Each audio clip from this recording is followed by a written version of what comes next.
Welcome to the Alamo. My name is Tim Hicks. I am the Living History Manager here at the Alamo. Every day here at the Alamo we do living history programs.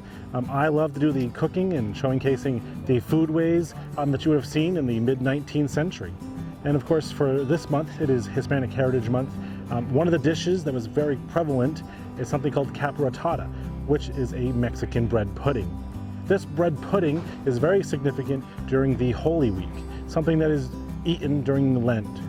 So it is a dish that when you have a lot of leftovers, they're going to make this on the stove, or of course, in today's modern equivalent, the oven.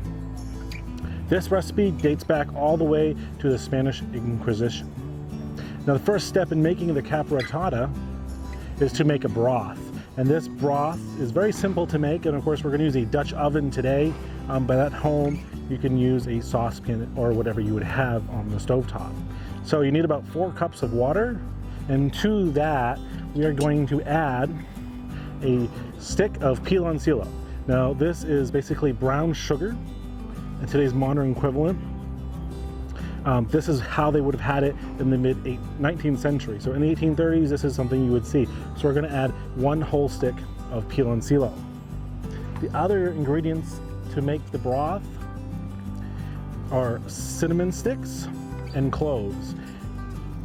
So we're going to take about 4 or 5 cinnamon sticks and about maybe 10 cloves to make this broth.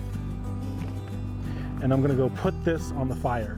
And now this is going to go to a rolling boil and let the piloncillo dissolve, or the brown sugar, and then it's going to steep to make a nice syrup, which we're going to pour on the bread later. So right now I'm going to go put this on the fire.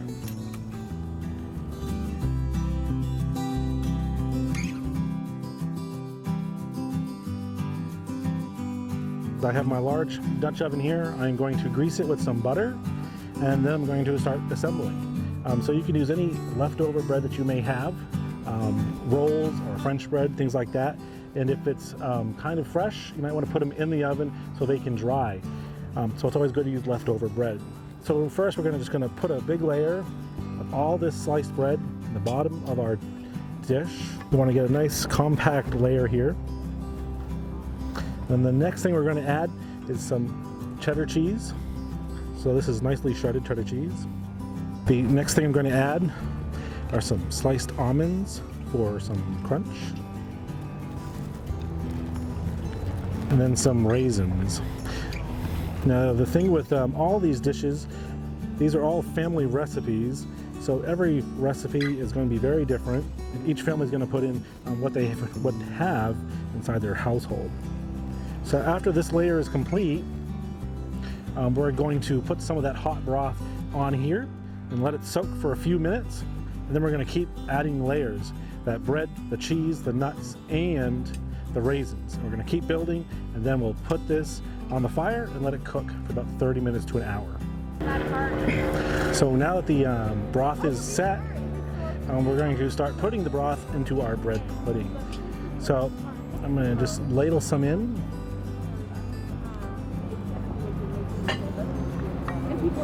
Make sure to coat all the pieces of bread in this syrup. And then after that, I'm going to build another layer. After that layer is set, then we're going to add more broth.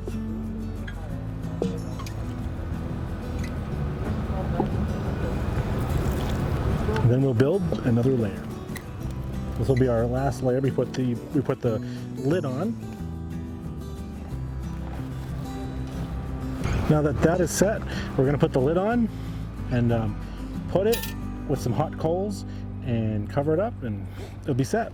So how they made an oven back in the day was put some hot coals on top, and you put some hot coals on the bottom. And of course, if you're at home, you can always put it in a casserole dish. Put it in a 350-degree oven for about an hour.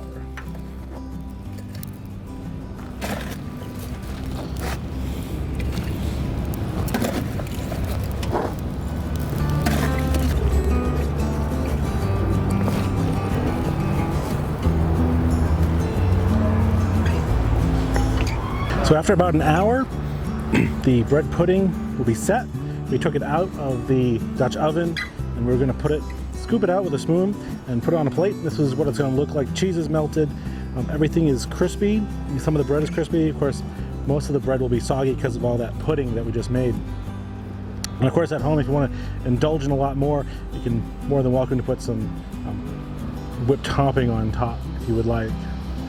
But that will be the finished product of the Capirotada, the Mexican bread pudding